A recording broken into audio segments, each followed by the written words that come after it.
طلاب أولى ثانوي، أهلا ومرحبا بيكم في حلقة جديدة من حلقات تريبل تي.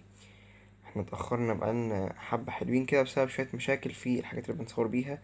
حتى مش عارفين نطلع بوشنا عشان يعني في بعض اللي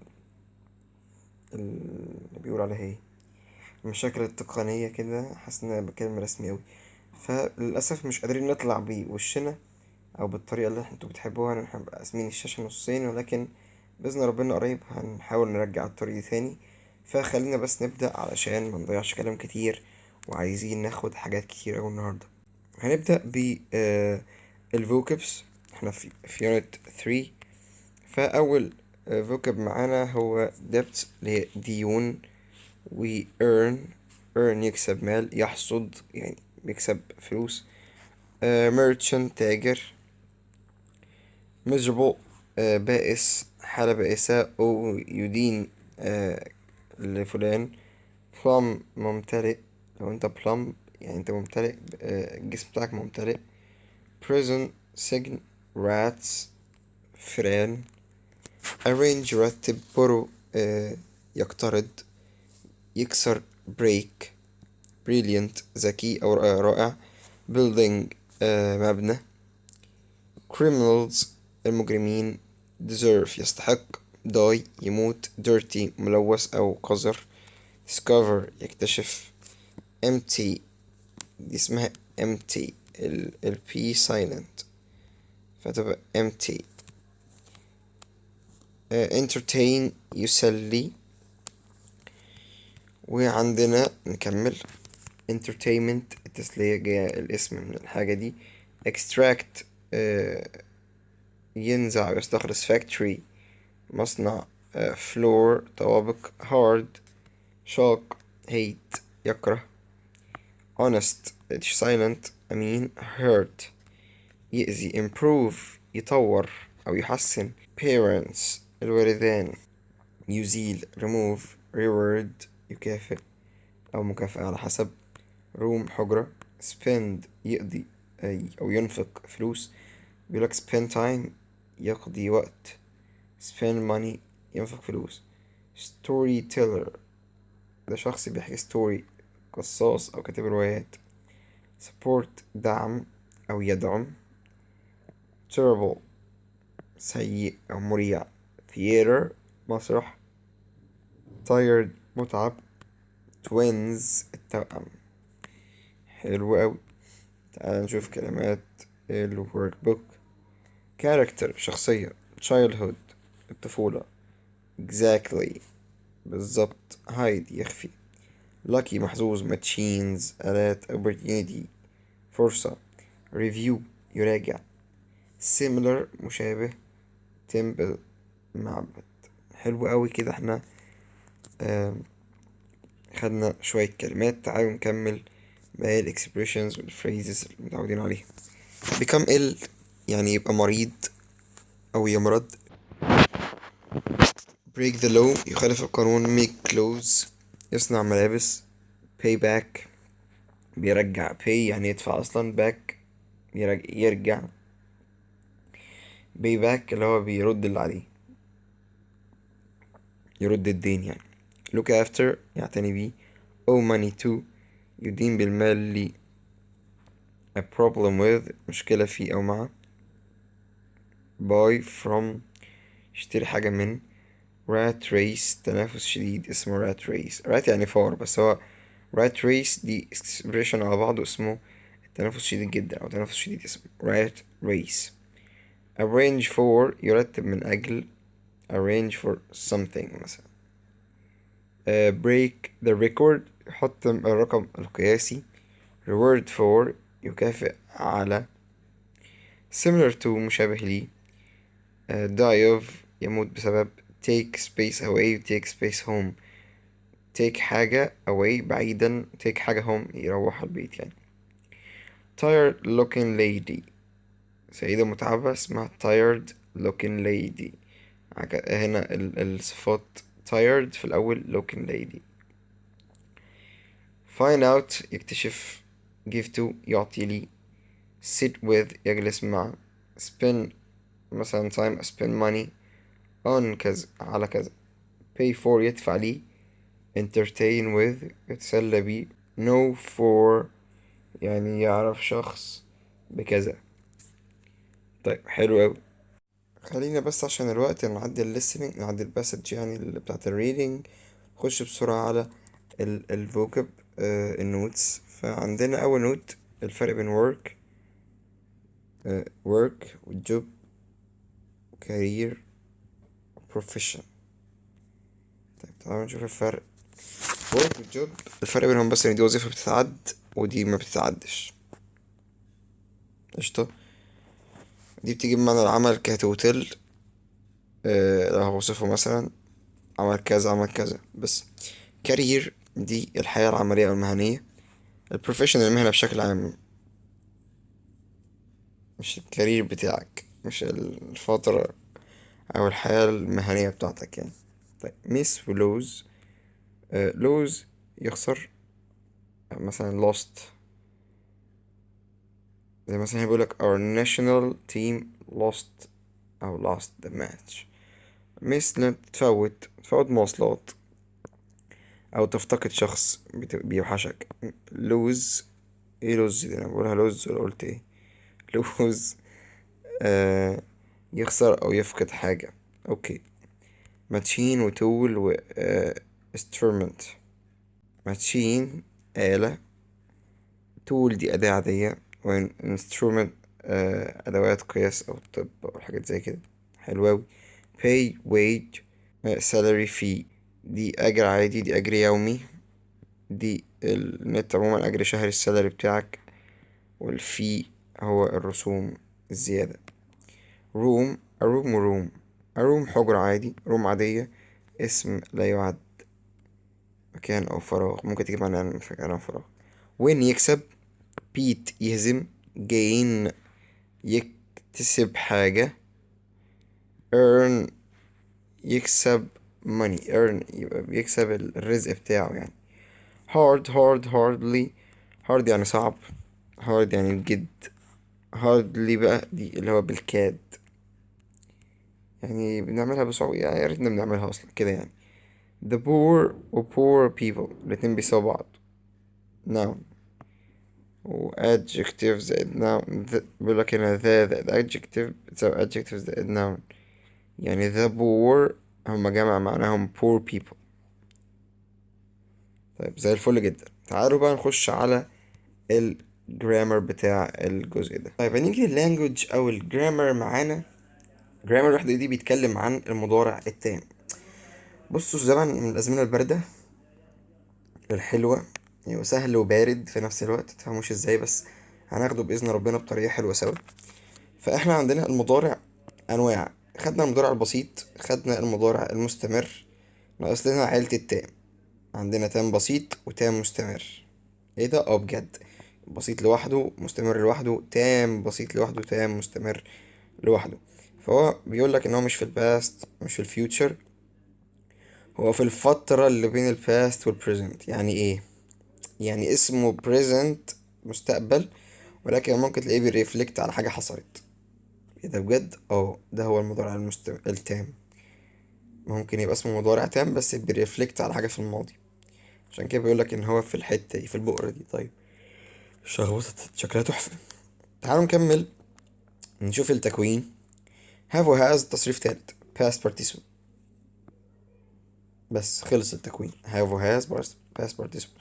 has مع المفردات و he و she و it، و have مع الجمع و I و you they و you. طيب حلو أوي. النيجاتيف نحط not haven't hasn't past participle. السؤال بحاول بسأل بهاف أو has و past participle برضو التصريف تالت، أو WH have و has ونكمل وفي لازم يبقى ال past participle. الفعل هنا مبيتغيرش، دايما ماضي تام. سوري دايما تصريف تالت. ده الفاعل. سوري الفعل دايما تصريف تالت. طيب المبني المجهول بنحط has been تصريف تالت. has بنزود been. طيب جامد. او has been يعني في نطق been و been. الكلمات الدالة دي ده من اكتر الازمنة اللي كلماته الدالة عادي بتدل عليه يعني. مش مش هتلاقيها كتير بره. زي ايه مثلا؟ already بالفعل. already I have already مثلا passed.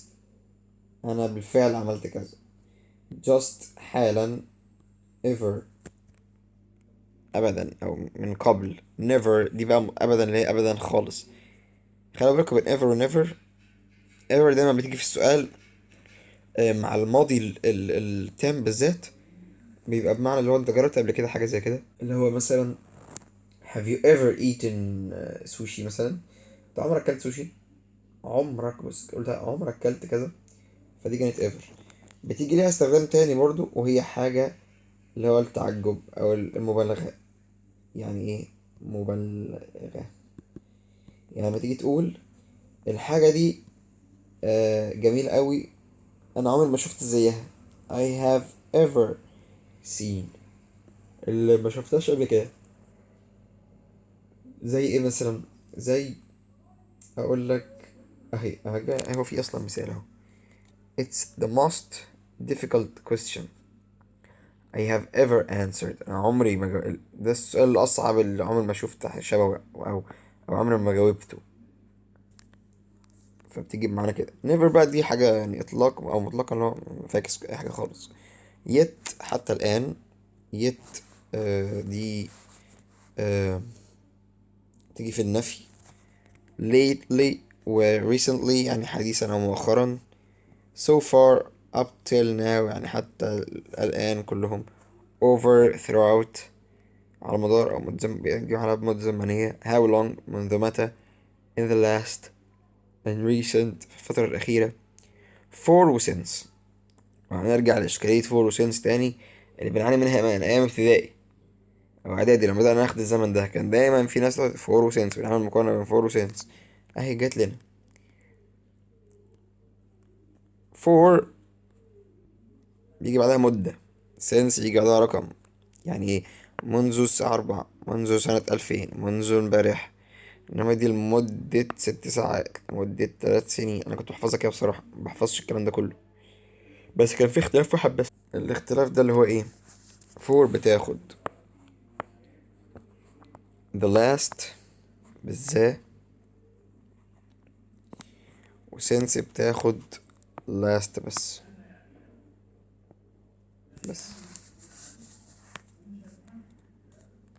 الباقيين بتبقى عارفينهم لما نيجي نترجمهم عادي. يعني لمدة كذا ولا منذ او منذ كذا. طيب إيه الاستخدام بقى؟ تعالى لي بقى يا حبيبي، عشان هتشوف حاجات دلوقتي عجيبة وغريبة و كده يعني. ايه الاستخدام؟ اليوزج اول حاجة. احداث بدأت في الماضي ولسه مستمر. يعني انا عايش في اسكندرية، انا عشت في اسكندرية بدأت من سنتين مثلا ولسه مستمرة. اقول لك مثلا ان انا عزلت، فانا كده عشت في اسكندرية دلوقتي امبارح مثلا او من سنتين ولسه مستمر. طيب تاني حاجة، احداث تمت خلصت اهو ماضي. مش قلت لك؟ عشان كده بقول لك خلي بالك. وانتهت منذ فترة. وتترك اثرا يعني ايه؟ يعني انا لسه مخلص غسيل الهدوم، فالاثر بتاعها ان الهدوم مبلولة، فهقول لك I have finished. أنا لسه مخلص. او لو عايز اكون دقيق قوي هقول او لو عايز اكون دقيق قوي هقول I just. هقول just في الحوار لو لسه حالا يعني، او recently. طيب 3، الأحداث اللي تمت في الماضي وما حددناش وقت حدوثها. يعني مثلا يقول لك my wife has polished her shoes. أو my wife polished her shoes yesterday. قال yesterday يبقى انك حددت وقت، يبقى كده ماضي بسيط. ما حددش اصلا ماضي تام. ما حددش ماضي تام. طب لو حدد رقم او ساعة ماضي مستمر. ركز معايا تاني. عندنا 3 حاجات في الماضي، يا اما يحدد وقت زي امبارح، اول امبارح كده، يا اما ما يحددش خالص او يقول since او for، او يحدد فترة زي مثلا الساعة 3. لو حدد امبارح او كده ده ماضي بسيط. لو حددت فترة زمنية ده كده ماضي مستمر. محددش او قال since او for يبقى ماضي مضارع تام. حلو جدا. التجارب الشخصية زي ما قلنا عايز اقول I have never، أنا عمري ما عملت كذا. السؤال بتاع ever أهو. فهيبقى بالماضي بالمضارع التام البسيط. زي الفل. اتمنى تكونوا يعني لحد الان الدنيا واضحة عندكم، عشان نخش على نوتس ونبقى كده خلصنا الجرامر بتاع الجزء او البارت 1 من يونت 3. طيب since لو جه بعدها بيقولك لو اذا جه بعد since فعل واحد في الجملة يوضح زمن المضارع، يوضع في زمن المضارع التام البسيط او المستمر يعني على حسب. بيقولك since لما تيجي بتيجي بتدل على المضارع التام، فانت بتحط دايما اهي تصريف تالت اهي في since تصريف تالت في since تصريف تالت since تصريف تالت في فعل تاني since كذا منذ ان كنت في اسكندرية. فبعد since بيجي مضارع ماضي بسيط، مش مضارع تام ولا حاجة. كده كده ده مش فاعل الجملة الأساسي. دي جملة جملة since بتيجي دايما مضارع ماضي بسيط. مضارع since اهي. طبعا جملة since نفسها خدت ماضي بسيط. حلو أوي. يت بيقولك هو نفي الفعل بس ممكن يحصل، يعني لسه ما خلصتش واجبي لحد الآن بس ممكن أخلصه عادي. never للنفي خالص عمرها ما تحصل. have never. already خلي بالك من دي بتستخدم في السؤال لو هنعبر عن الدهشة. مبسوط أنا أي have you finished cooking the food already. لو بجد ياه بالفعل. انت بتهزر يا أحمد كده يعني. طيب since last زي ما قلنا فوق the last بتاخد for. حلو جدا كنا قايلينها أصلا زي الفل جدا. had been have has been to وجن. جن ذهب ولم يعد مات يعني، او مش مات. هو انا بفتكرها بمات عشان احنا في الانجليش حاجه اسمها كده لما حد يموت ما بيقولش داي. ساعات في الافلام بيقول لك هاز هي هاز جن او جن، هو راح خلاص. فانا بفتكرها كده. هو ده ذهب ولم يعد، ده بين عادة يعني ذهب وعاد. طيب بين ان يعني يمكث في المكان. دي بعيدا عن بعيدا عن اسمه ايه ده عن الماضي سوري المبني المجهول. بين اصلا تصريف تالت من verb to be من am is or والحاجات دي، فبين دي تصريف تالت.